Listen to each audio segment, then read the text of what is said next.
ओम शांति। 11 मई 2026 बाबा के महावाक्य। मीठे बच्चे, बाबा आए हैं आप बच्चों को अपने समान महिमा लायक बनाने। बाप की जो महिमा है वह अभी तुम धारण करते हो। प्रश्न: भक्ति मार्ग में परमात्मा माशूक को पूरा ना जानते भी कौन से शब्द बहुत प्यार से बोलते और याद करते हैं? उत्तर: बहुत प्यार से कहते और याद करते हैं, हे माशूक, तुम जब आएंगे तो हम सिर्फ आपको ही याद करेंगे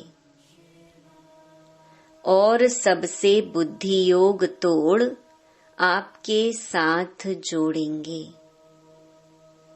अब बाप कहते हैं, बच्चे, मैं आया हुआ हूँ तो देही अभिमानी बनो। तुम्हारा पहला फर्ज है प्यार से बाप को याद करना। ओम शांति। मीठे मीठे जीव की आत्माओं को परम पिता परमात्मा, जिसने अब शरीर का लोन लिया हुआ है, बैठ समझाते हैं कि मैं साधारण बूढ़े तन में आता हूँ, आकर बहुत बच्चों को पढ़ाता हूँ। ब्रह्मा मुख वंशावली ब्राह्मण बच्चों को ही समझाएंगे, जरूर मुख द्वारा ही समझाएंगे। और किसको समझाएंगे? कहते हैं, बच्चे, तुम मुझे भक्ति मार्ग में बुलाते आए हो। हे पतित पावन, भारत खास और दुनिया में आम सब बुलाते हैं। भारत ही पावन था, बाकी सब शांति धाम में थे। बच्चों को यह स्मृति में रखना चाहिए कि सतयुग त्रेता किसको कहा जाता है, द्वापर कलयुग किसको कहा जाता है, उनमें कौन कौन राज्य करते थे, तुम्हारी बुद्धि में पूरी नॉलेज है। जैसे बाप को रचना के आदि मध्य अंत का ज्ञान है, वैसे तुम्हारी बुद्धि में भी है। बाप जो ज्ञान देते हैं वह बच्चों में भी जरूर होना चाहिए। बाप आकर बच्चों को आप समान बनाते हैं। जितनी बाप की महिमा है उतनी बच्चों की है। बाप ने बच्चों को जास्ती महिमावान बनाया है। हमेशा समझो कि शिव बाबा इन द्वारा सिखाते हैं। आत्मा ही एक दो से बात करती है, परंतु मनुष्य देह अभिमानी होने के कारण समझते हैं फलाना पढ़ाता है। वास्तव में करती सब कुछ आत्मा है। आत्मा ही पार्ट बजाती है। देही अभिमानी बनना है, घड़ी घड़ी अपने को आत्मा समझना है। जब तक अपने को आत्मा नहीं समझेंगे तो बाप को भी याद नहीं कर सकेंगे, भूल जाते हैं। तुमसे पूछा जाता है, तुम किसके बच्चे हो? तो कहते हो, हम शिव बाबा के बच्चे हैं। विजिटर बुक में भी लिखा हुआ है, तुम्हारा बाप कौन है? तो झट देह के बाप का नाम बताएंगे। अच्छा, अब देही के बाप का नाम बताओ। तो कोई श्री कृष्ण का, कोई हनुमान का नाम लिखेंगे, या तो लिखेंगे हम नहीं जानते। अरे तुम लौकिक बाप को जानते हो और पारलौकिक बाप जिनको तुम हमेशा दुख में याद करते हो, उनको नहीं जानते हो। कहते भी हैं हे भगवान रहम करो, हे भगवान एक बच्चा दो, मांगते हो ना। अब बाप बिल्कुल सहज बात बताते हैं। तुम देह अभिमान में बहुत रहते हो, इसलिए बाप के वर्षे का नशा नहीं चढ़ता है। तुमको तो बहुत नशा चढ़ना चाहिए। भक्ति करते ही हैं भगवान से मिलने के लिए। यज्ञ, तप, दान, पुण्य आदि करना, ये सब भक्ति है। सब एक भगवान को याद करते हैं। बाप कहते हैं मैं तुम्हारा पतियों का पति हूँ, बापों का बाप हूँ। सब बाप भगवान को याद जरूर करते हैं। आत्माएं ही याद करती हैं। भल कहते भी हैं भ्रकुटी के बीच में चमकता है अजब सितारा। परंतु यह बिगड़ समझ के ऐसे ही कह देते हैं, रहस्य का कुछ भी पता नहीं। तुम आत्मा को ही नहीं जानते हो तो आत्मा के बाप को कैसे जान सकेंगे। दीदार तो होता है भक्ति मार्ग वाला। भक्ति मार्ग में पूजा के लिए बड़ा बड़ा लिंग रख देते हैं, क्योंकि अगर बिंदी का रूप दिखाएं तो कोई समझ ना सके। यह है महीन बात। परमात्मा जिसको अखंड ज्योति स्वरूप कहते हैं, मनुष्य कहते हैं, उनका कोई बहुत बड़ा रूप है। ब्रह्म समाजी मठ वाले ज्योति को परमात्मा कहते हैं। दुनिया में यह किसको पता नहीं है कि परमपिता परमात्मा बिंदी है, तो मूंझ पड़े हैं। बच्चे भी कहते हैं बाबा किसको याद करें, हमने तो सुना था वह बड़ा लिंग है, उनको याद किया जाता है, अब बिंदी को कैसे याद करें। अरे तुम आत्मा भी बिंदी हो, बाप भी बिंदी है। आत्मा को बुलाते हैं, वह जरूर यहाँ ही आकर बैठेंगे। भक्ति मार्ग में जो साक्षात्कार आदि होता है, यह है सब भक्ति। भक्ति भी एक की नहीं करते, बहुतों को भगवान बना दिया है। भगत जो भक्ति करते रहते हैं, उनको भगवान कैसे कहेंगे। अगर परमात्मा सर्वव्यापी कहते हैं, तो फिर भक्ति किसकी करते हैं। सो भी भिन्न प्रकार की भक्ति करते हैं। बाप समझाते हैं बच्चे ऐसे मत समझो कि हमको अनेक वर्ष जीना है। अभी समय बहुत नजदीक होता जाता है। निश्चय रखना है बाबा को ब्रह्मा द्वारा स्थापना करानी है। बाप खुद कहते हैं मैं इस द्वारा तुमको सृष्टि के आदि मध्य अंत का राज बताता हूँ। गाते भी हैं ब्रह्मा द्वारा स्थापना। यह नहीं जानते कि नई दुनिया को विष्णुपुरी कहा जाता है, अर्थात विष्णु के 2 रूप राज्य करते थे। किसको पता नहीं है कि विष्णु कौन है। तुम जानते हो कि यह ब्रह्मा सरस्वती ही फिर विष्णु के 2 रूप लक्ष्मी नारायण बन पालना करते हैं। ब्रह्मा द्वारा स्थापना विष्णुपुरी अर्थात स्वर्ग की फिर पालना करेंगे।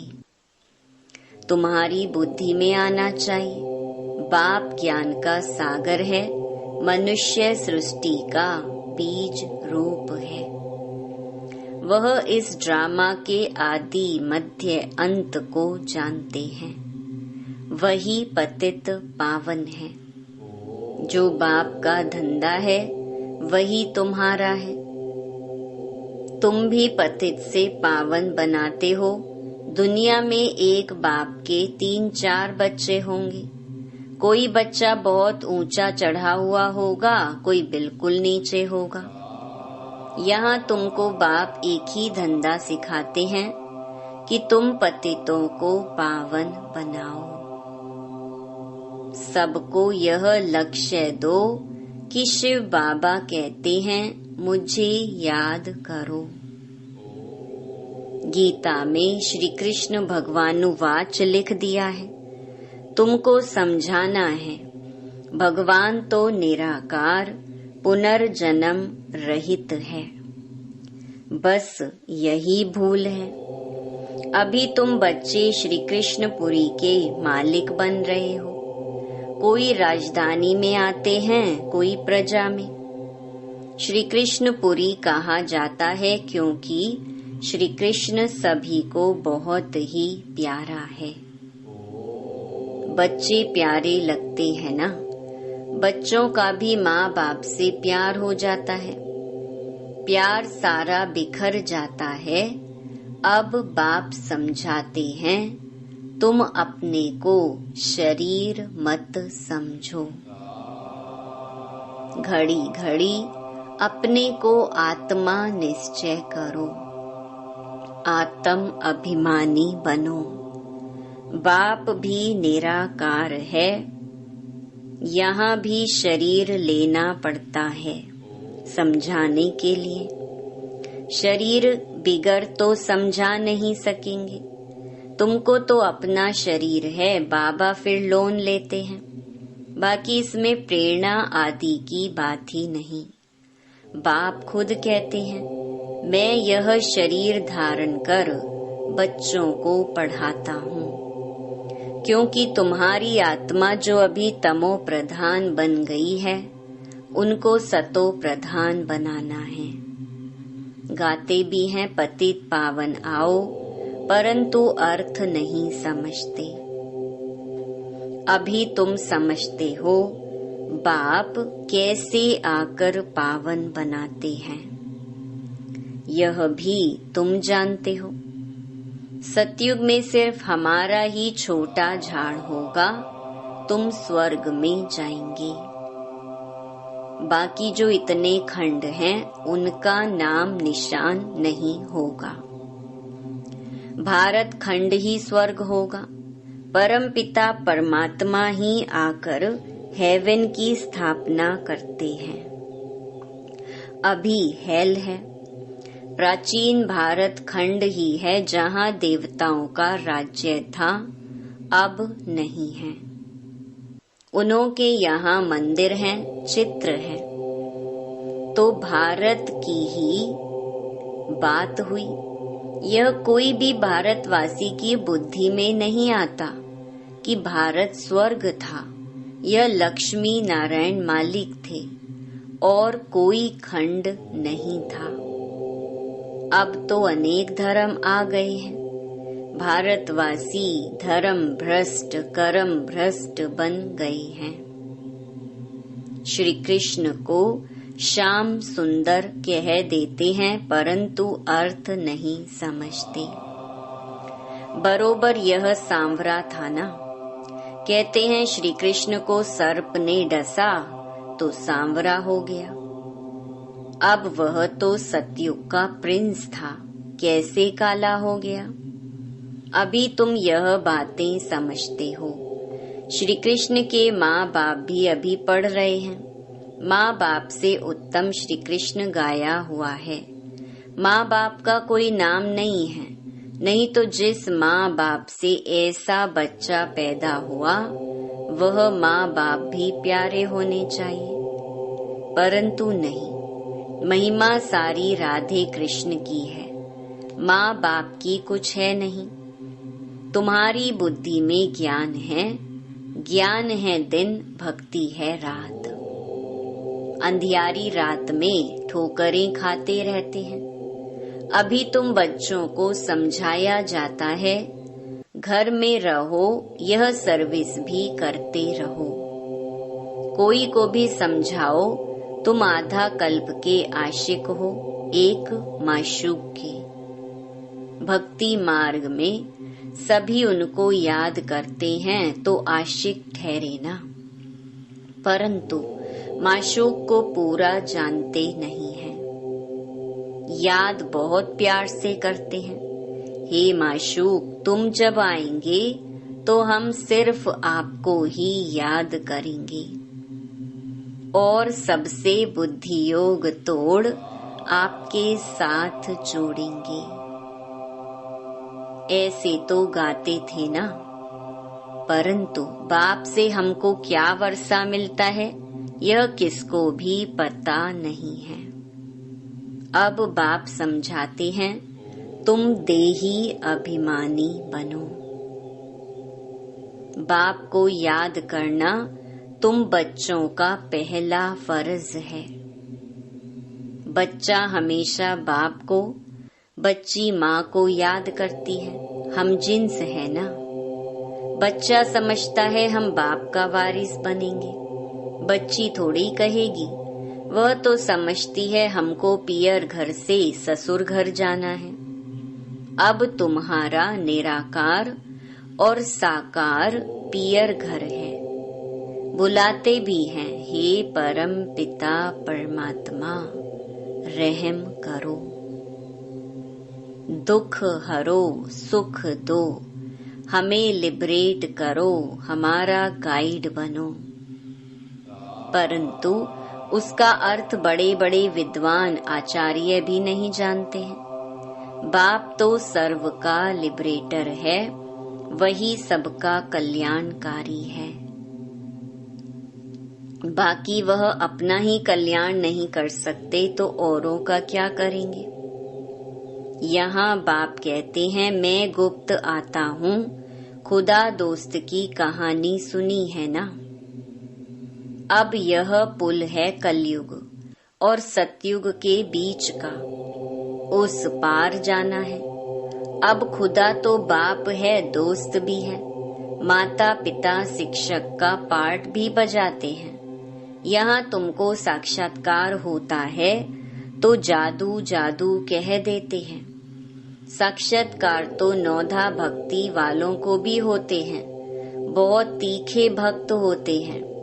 दर्शन दो नहीं तो हम गला काटते हैं, तब साक्षात्कार होता है। उनको नौधा भक्ति कहा जाता है। यहाँ नौधा भक्ति की बात नहीं, घर में बैठे बैठे भी बहुतों को साक्षात्कार होते रहते हैं। दिव्य दृष्टि की चाबी मेरे पास है। अर्जुन को भी मैंने दिव्य दृष्टि दी ना। यह विनाश देखो, अपना राज्य देखो। अब मामेकम याद करो तो यह बनेंगे। अभी तुम समझते हो विष्णु कौन है। मंदिर बनाने वाले खुद नहीं जानते विष्णु द्वारा पालना चार भुजा का अर्थ ही है, दो भुजा मेल की, दो फीमेल की। विष्णु के दो रूप लक्ष्मी नारायण हैं, परंतु कुछ भी समझते नहीं हैं। किसका भी ज्ञान नहीं है, न शिव बाबा का न विष्णु का। पहले पहले बाबा का आकर्षण था, बहुत आते थे। शुरुआत में सारा आंगन भर जाता था, जज मजिस्ट्रेट सब आते थे। फिर विकार का झगड़ा शुरू हुआ, कहने लगे बच्चे नहीं पैदा होंगे तो सृष्टि कैसे चलेगी। यह तो सृष्टि बढ़ने का कायदा है। गीता की बात ही भूल गए कि भगवानुवाच काम महाशत्रु है, उस पर जीत पानी है। कहने लगे स्त्री पुरुष दोनों इकट्ठे आए तो उनको ज्ञान दो, अकेले को नहीं दो। अब दोनों भी आए तो देवे ना। देखो दोनों को इकट्ठा भी देते हैं तो भी कोई ज्ञान लेते हैं, कोई नहीं लेते हैं। तकदीर में नहीं होगा तो क्या कर सकते हैं। एक हंस एक बगुला बन पड़ते हैं। यहाँ तुम ब्राह्मण देवताओं से भी उत्तम हो। जानते हो हम ईश्वरीय संतान हैं, शिव बाबा के बच्चे हैं। यहाँ स्वर्ग में तुमको यह ज्ञान नहीं रहेगा, ना जब निराकारी दुनिया मुक्ति धाम में होंगे तब यह ज्ञान होगा। यह ज्ञान शरीर के साथ ही खत्म हो जाता है। अभी तुमको ज्ञान है, एक बाबा पढ़ा रहे हैं। अब यह खेल पूरा होता है, सब एक्टर्स हाजिर हैं। बाबा भी आया है, रही हुई आत्माएं भी आती रहती हैं। जब सब आ जाएंगे तब विनाश होगा, फिर सबको बाप साथ ले जाएगा। सबको जाना है, इस पतित दुनिया का विनाश होना है। अच्छा, मीठे मीठे सिकिलधे बच्चों प्रति मात पिता बाप दादा का याद प्यार और गुड मॉर्निंग। रूहानी बाप की रूहानी बच्चों को नमस्ते। धारणा के लिए मुख्य सार। पहला, पतित से पावन बनाने का धंधा जो बाप का है वही धंधा करना है। सबको लक्ष्य देना है कि बाप को याद करो और पावन बनो। दूसरा, यह ब्राह्मण जीवन देवताओं से भी उत्तम जीवन है। इस नशे में रहना है। बुद्धि का योग और सबसे तोड़ एक माशूक को याद करना है। वरदान, त्याग और स्नेह की शक्ति द्वारा सेवा में सफलता प्राप्त करने वाले स्नेही सहयोगी भव। जैसे शुरू में नॉलेज की शक्ति कम थी, लेकिन त्याग और स्नेह के आधार पर सफलता मिली। बुद्धि में दिन रात बाबा और यज्ञ तरफ लगन रही। जिगर से निकलता था बाबा और यज्ञ। इसी स्नेह ने सभी को सहयोग में लाया। इसी शक्ति से केंद्र बने। साकार स्नेह से ही मन मनाभव बने।